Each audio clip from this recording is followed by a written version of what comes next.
स्वागत है आपका कहानी कुर्सी की में। और अब बात करते हैं हरियाणा के चुनाव की। हरियाणा के चुनाव प्रचार प्रचंड जोरों पर है, लेकिन आज यूपी के सीएम योगी आदित्यनाथ हरियाणा के मैदान में उतर गए हैं। योगी आज हरियाणा में ताबड़तोड़ 3 रैलियों को संबोधित करने वाले हैं। कांग्रेस भी 10 साल के बाद सत्ता में वापसी के लिए पूरी जोर शोर से जुटी हुई है, लेकिन हरियाणा में कांग्रेस सांसद कुमारी शैलजा चुनाव प्रचार से गायब है। टिकट बंटवारे से खफा शैलजा ना तो कांग्रेस के मैनिफेस्टो जारी होने के दौरान पहुंची, ना ही अभी तक कोई रैली की है। कांग्रेस में गुटबाजी देखकर बीजेपी मौके का फायदा उठाने में जुट गई है। केंद्रीय मंत्री मनोहर लाल खट्टर ने उन्हें बीजेपी में शामिल होने का ऑफर दे दिया है, तो सीएम नायब सिंह सैनी ने कांग्रेस को दलित विरोधी करार दिया। सुनिए दोनों नेताओं का आरोप और कांग्रेस अध्यक्ष मल्लिकार्जुन खड़गे का जवाब। बड़ा धमाका करने जा रहे हैं आप। देखिए, कुछ बातें रणनीति की होती है, अंदर रहने दो। शैलजा जी आ रही बीजेपी में। कुछ बातें रणनीति की होती है, अंदर रहने दो। हरियाणा में कांग्रेसी नेताओं की वीडियो बड़ी वायरल हो रही है सर। सब मैंने बता दिया, एक एक करके उल्लेख किया है और जनता को बताने की जरूरत है। तो सभी निजी लगते हैं। कुमारी शैलजा के प्रति किस प्रकार की मंशा इनकी आई है, किस प्रकार से उनके ऊपर उनको अपमानित किया गया है, और फिर हुड्डा साहब बोल देते हैं 2 मिनट के अंदर ये उसका निजी बयान है। अरे निजी बयान आपकी पार्टी के साथ जुड़ा, आपकी पार्टी का टिकट उसके पास है, आपने उसको प्रत्याशी बनाया, आपका विधायक है वो, आप उसका निजी बयान कैसे हो सकता है? वो एक ऑथेंटिक व्यक्ति है कांग्रेस का, जिसको वो बोल रहा है वो कांग्रेस बोल रही है, वो खाली एक व्यक्ति नहीं बोल रहा है, कांग्रेस पार्टी बोल रही है। इसकी मंशा स्पष्ट हुई है। देखिए, इतना अपमानित करना, एक दलित महिला के साथ इतना अत्याचार करना, ये कांग्रेस दलित विरोधी है, ये नहीं चाहते। ये तो बापू बेटा को आगे बढ़ाने के अंदर लगे, परिवारवाद झलक रहा है। इनको किसी व्यक्ति से, कोई पदाधिकारी से सरोकार नहीं है। इतनी वरिष्ठ नेत्री है कांग्रेस की, और उसके साथ ये हाल। पहले अशोक तंवर के साथ किया, क्या हालात किए। ये अशोक तंवर इनका प्रदेश का अध्यक्ष था, उसकी गर्दन तोड़ दी, हॉस्पिटल में कोई मिलने के लिए नहीं गया। ये इनकी मंशा दलितों के प्रति जो घृणित व्यवहार इनका है। हमारा पार्टी क्या करना, कैसा करना कांग्रेस जानती है। वो बीजेपी वालों का क्या इसमें काम है? हाँ? देखो, अपना घर पे, मैं पहले बोला, अपना घर पहले संभालने दो। और यहाँ पर जो है हमारी हाईकमांड है, सारे लोग हैं, वो संभालेंगे। और जो शैलजा की बात आप लोग कर रहे हैं, वो हमारे पार्टी की वरिष्ठ नेता है, वो पार्टी के लिए काम करेगी।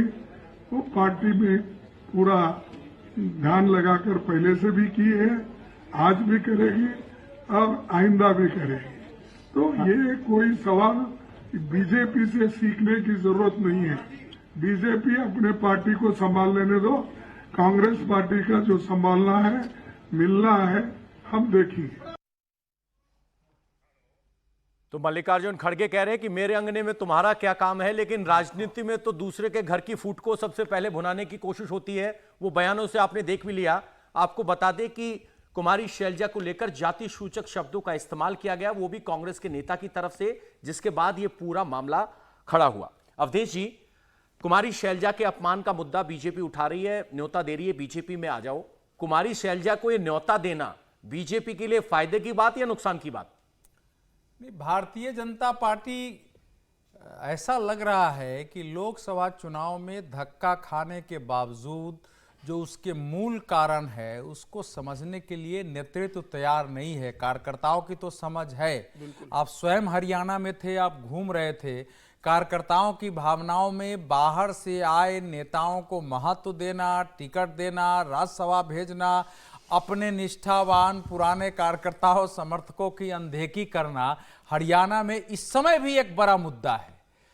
जो दलितों के का विषय राजनीतिक दृष्टि से उठाना, कांग्रेस को एक्सपोज करना, वो तो ठीक हो सकता है, लेकिन शैलजा जैसी बड़ी नेता को अगर बाहें फैलाए हैं कि हमारे पास आ जाओ, भरी सभा में, मैंने सुना कल खट्टर जी बोल रहे थे, तो किसी कार्यकर्ता ने उस सभा में ही सुना कि बोल दिया धीरे से कि हुड्डा साहब को भी बुला लीजिए, शैलजा तक अब क्यों सीमित है। तो ये जो है ना भावना, ये लोगों का जो उनके क्रोध और गुस्से है ना, उनको और बढ़ाना है उनके असंतोष को। किरण चौधरी जी को लाया है उन्होंने, राज्यसभा भेजा है, एक आध सीट वो भले उसके कारण उनकी बेटी और उसके प्रभाव से वो जीत जाए, लेकिन उसकी क्षति कितनी हो रही है मानसिक, ये बीजेपी मूल्यांकन नहीं कर रही है। ये बिल्कुल जो होता है ना कि आत्मघात की ओर स्वयं बढ़ने की तैयारी का ये परिचायक है। इन न्योता ही नेताओं का गलत दिया बयान। है। विजय त्रिवेदी जी, कुमारी शैलजा बड़ी नेता है, हम जानते हैं, मान लो वो बीजेपी में आ गई, कितना बड़ा फर्क कर देंगी? क्या वोटर आएगा उनके साथ? नहीं, वो तो अलग मुद्दा है कि क्या आएगा नहीं आएगा। दो तीन बातें अवधेश जी जो बात कर रहे हैं वो शायद पार्टी नेतृत्व तो समझ ही नहीं रहा। लोकसभा चुनावों में हार में भारतीय जनता पार्टी के जो नतीजे रहे उसमें एक बड़ा कारण था कि बाहर के लोगों ने पार्टी का जो नेतृत्व था उसको जगह नहीं दी और उसकी जगह उन्होंने ले ली। और खासतौर से ये तो मुझे समझ ही नहीं आता कि राज्यसभा में आप क्यों भेज देते हो। यदि किसी को लड़ाना भी है तो लोकसभा लड़ा के या विधानसभा लड़ाकर देखिए जीतेगा कि हाँ वही कह रहा हूँ, विधानसभा लोकसभा लड़ाइए तो वो करना चाहिए। दलित का मुद्दा उठाना तो ठीक है, लेकिन ये दलित का मुद्दा नहीं है। और शैलजा जी को लाकर वो नायब सिंह जी से हिसाब करना चाहते हैं या किसी और से करना चाहते हैं, वो भी देखने की जरूरत है। यदि शैलजा जी आएंगी तो शैलजा जी विधायक के तौर पर थोड़ी आएंगी भाई, एक मुख्यमंत्री पद की उम्मीदवार के तौर पर तो नाराज हो रही है वो कांग्रेस दावेदार के तौर पर नाराज हो रही है। सांसद है नहीं, लेकिन कांग्रेस में नाराज किस लिए कि भाई मुख्यमंत्री पद की दावेदार उनको बनाए, तो यहाँ आके क्या वो विधायक बनने के लिए आ रही है क्या? तो खट्टर साहब किससे नाराजगी का बदला ले रहे हैं? नायब सिंह जी से ले रहे हैं, पार्टी से ले रहे हैं, या क्या कर रहे हैं? मुझे अभी समझ में नहीं आ रहा है। क्या खट्टर साहब उस स्थिति में है कि मुख्यमंत्री पद का न्योता दे दें? नहीं वो हाँ तो वो तो अलग बात है, लेकिन अभी तो अनिल विज जी को मनाएं, वो थोड़ा सा उस पर ध्यान दें। नहीं, वो Bharatiya Janata party democratic party, कोई भी किसी को भी किसी पद का ऑफर दे सकता है। वहाँ इस तरीके से नहीं है कि एक ही आदमी तय करेगा, वो ऑफर दे सकते हैं। देखिए ये सरकाज़म था या हकीकत? नहीं, मैं समझ नहीं पाया। देखिए खट्टर साहब हरियाणा के बड़े नेता है, 2.5 साल मुख्यमंत्री रहे। अब खट्टर साहब ने जिस तरीके से टिकट डिस्ट्रीब्यूशन में खट्टर साहब का एक हस्तक्षेप रहा है, और निश्चित रूप से खट्टर साहब को ये लगता है कि पार्टी ये मान के चल रही थी कि उनके नेतृत्व में पार्टी चुनाव नहीं जीतेगी, इसलिए उन्हें हटाया गया है, नए मुख्यमंत्री लेकर आए। लेकिन जिस तरीके से सैनी का कार्यकाल रहा है, सैनी कोई बहुत बड़ी अपनी छवि नहीं छोड़ पाए। प्रदेश अध्यक्ष बड़ोली आप ब्राह्मण लेकर आए, वो अपनी बहुत बड़ी छवि नहीं छोड़ पाए। देखिए जो लोकसभा चुनाव में जो परिणाम आया था, दलित वोट भारतीय जनता पार्टी से खिसका है। हरियाणा में 2 रिजर्व सीट आती है, एक अंबाला आती है और एक सिरसा आती है। आप दोनों रिजर्व सीट हार जाते हो, दलितों का बड़ा वोट बैंक कांग्रेस के पास चला जाता है। तो अब भारतीय जनता पार्टी के पास इस बात का डर है कि आप अशोक तंवर को लेकर आए हो दलित के, लेकिन अशोक तंवर खुद चुनाव हार गए। अशोक तंवर उस स्थिति में है नहीं कि भारतीय जनता पार्टी को दलित वोट दिलवा सके। कुमारी शैलजा कांग्रेस से एक बड़ी नेता है, लोकसभा चुनाव जीती है, 17 सीटें जो है वहां पर रिजर्व कैटेगरी में आती है और 21 सीटें दलित प्रभावशाली मानी जाती है 90 में से। हालांकि 89 सीट्स पर कांग्रेस और बीजेपी लड़ रहे हैं, दोनों ने एक-एक सीट अपने सहयोगी दलों के लिए इस बार विधानसभा चुनाव में छोड़ी हुई है। तो मुझे लग रहा है कि जब जाट वोट एक तरफा ऐसा कहा जा रहा है कि कांग्रेस के पक्ष में जा रहा है, अगर दलित का बड़ा वोट कांग्रेस के पास शिफ्ट हो जाता है तो कांग्रेस के सरकार के बनने की पूरी संभावना है। और शायद मनोहर लाल खट्टर इसीलिए बोल रहे हैं कि उन्हें पता है कि दलित को अगर रोकना है, दलित वोटर के अंदर ये मैसेज देना है कि एक दलित महिला का अपमान किया जा रहा है, कांग्रेस दलितों के विरोधी है, तो इसी कारण इस मामले को तुल दिया जा रहा है। अगर ये सेंटीमेंट और अगर ये नैरेटिव जो खट्टर साहब ने उठाया है कि भाई शैलजा का अपमान करके दलितों का अपमान हो रहा है, अगर ये 4 से 5% भी अगर हरियाणा में चलता है, शैलजा ने अभी तक प्रचार नहीं किया, हालांकि अभी बहुत समय है हरियाणा के अंदर, अगर शैलजा भारतीय जनता पार्टी कांग्रेस के पक्ष में प्रचार करने उतर जाती है और कहती है मेरी कोई नाराजगी नहीं है, तो मुझे लग रहा है कांग्रेस को नुकसान नहीं होगा। लेकिन फिलहाल जो शैलजा ने जो रुख अपनाया हुआ है कि वो कोई बयान नहीं दे रही है, वो कोई ट्वीट नहीं कर रही है, तो वो अपना पूर्व मुख्यमंत्री के बयान आने के बाद भी उसने कुछ कहा नहीं है। इस बयान पे भी नहीं, खट्टर साहब के बयान के बाद भी उसने ये नहीं कहा कि खट्टर साहब का जो बयान है वो गलत है, मैं कांग्रेस के अंदर हूं। बिल्कुल, मुझे लग रहा है कि उसने एक रास्ता छोड़ कर रखा है। हरियाणा के चुनाव से पहले 20% दलित हैं, वो किसके साथ? बीजेपी दलित के लिए क्या कांग्रेस के रूठे हुए नेताओं पर निर्भर है? क्या इससे पार्टी को वोट मिलेगा? एक बार योगी जी दलित ठीक अपने स्तर से ठीक हो सकता है, लेकिन ऐसा है कि मैं फिर कह रहा हूं कि दलित की नाराजगी क्यों हुई, इसका कभी बैठ करके आत्ममंथन हुआ है कि दलित क्यों भारतीय जनता पार्टी से कटे? क्या वो कटने के कारण वो थे जो शैलजा की नाराजगी से भाजपा की ओर लौट आएंगे? क्या यह शैलजा ही हरियाणा में दलित की सबसे बड़ी नेता है? क्या उनके सारे 17 सीटों पर प्रभाव है? ये क्या है कि या तो ये इन लोगों के अंदर अभी तक अपने अंदर वो आत्मविश्वास नहीं पैदा हुआ, जब आप जमीन पर जाकर काम नहीं करते हैं, समझने की कोशिश नहीं करते हैं, तो इसी प्रकार से भूलें होती है। मैं अभी भी कह रहा हूं कि एक कंफ्यूजन पैदा करना पॉलिटिकल रूप से उसकी रणनीति ये नहीं हो सकती है कि आप आओ और हम आपका स्वागत करते हैं। उसके अनेक रास्ते हो सकते हैं। बिल्कुल, योगी जी भी आज हरियाणा में पहुंचे हैं। दलित के मुद्दे पर योगी आदित्यनाथ भी बोले, उन्होंने क्या कहा वो सुनवाते हैं, फिर उसके बाद आगे देखेंगे कि किस तरीके से दलित सियासत हरियाणा के चुनाव पर असर डाल सकती है।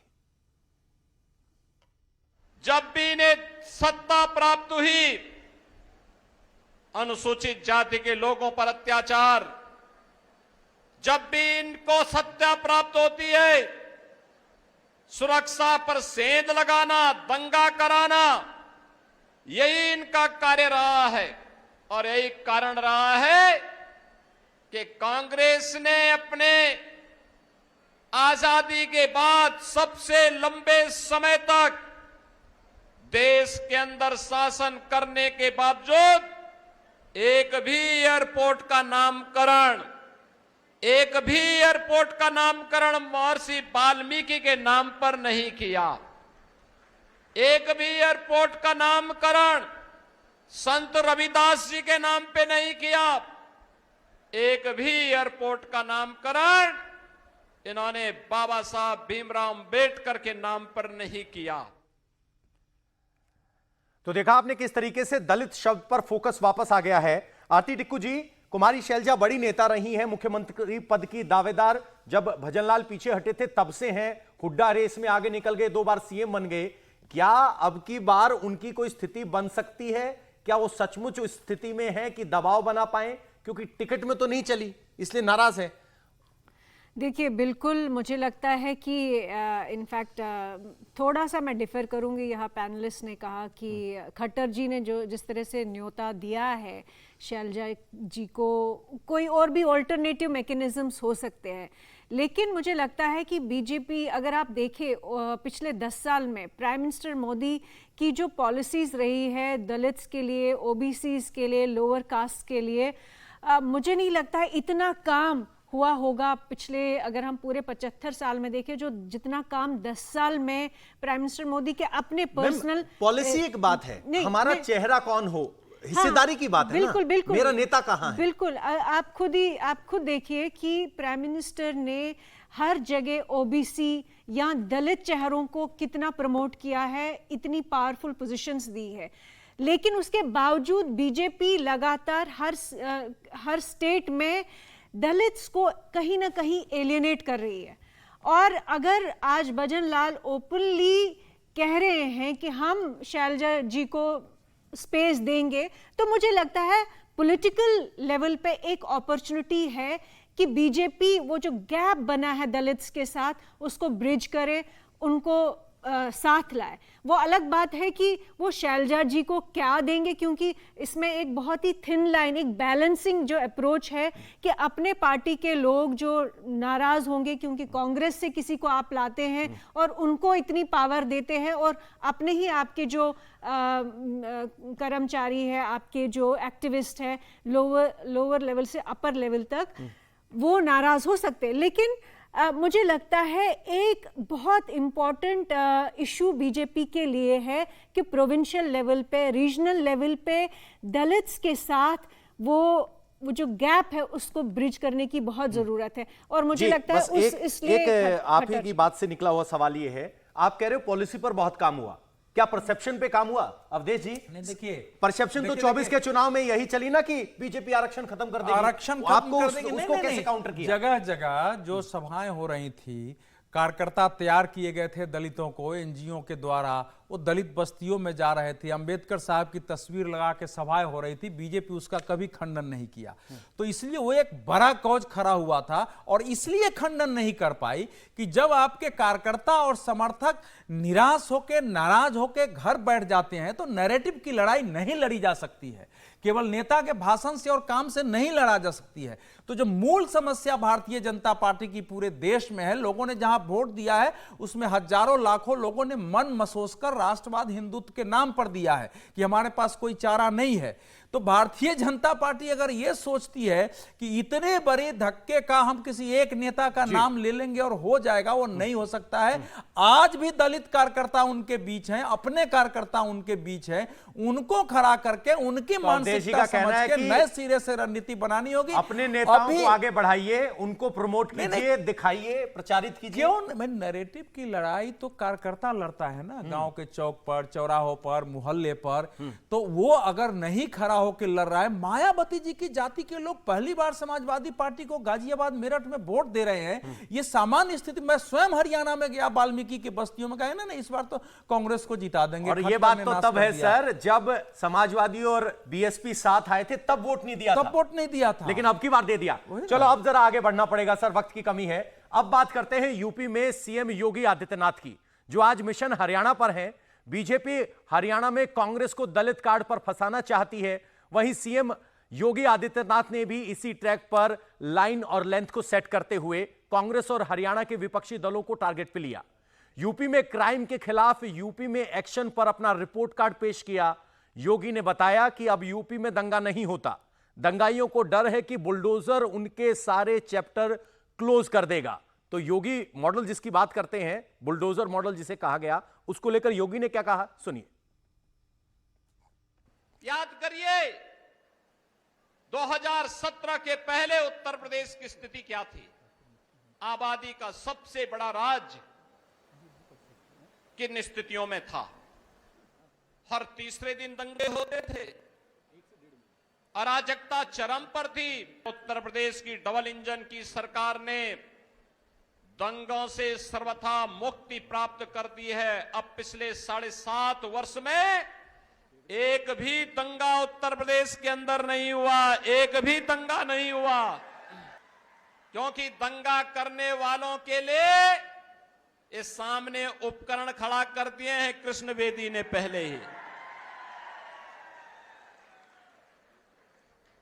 दंगा करने वाला व्यक्ति जानता है कि दंगा करेगा तो बहन और भाइयों से मालूम है कि 7 पुश्तों की जो कमाई होगी ये जब्त हो जाएगी और ये गरीबों में वितरित हो जाएगी। तो योगी आदित्यनाथ हरियाणा में पहुंचे हैं, अपने ब्रांड की बात करें, ब्रांड बुलडोजर यानी brand Yogi Adityanath. Sir, supreme court ने तो बुलडोजर पर रोक लगा दी है, लेकिन योगी आदित्यनाथ कह रहे हैं कि किस तरीके से उन्होंने बुलडोजर का इस्तेमाल किया वो एक न्याय का प्रतीक है और वो उस बात को आगे बढ़ा रहे हैं।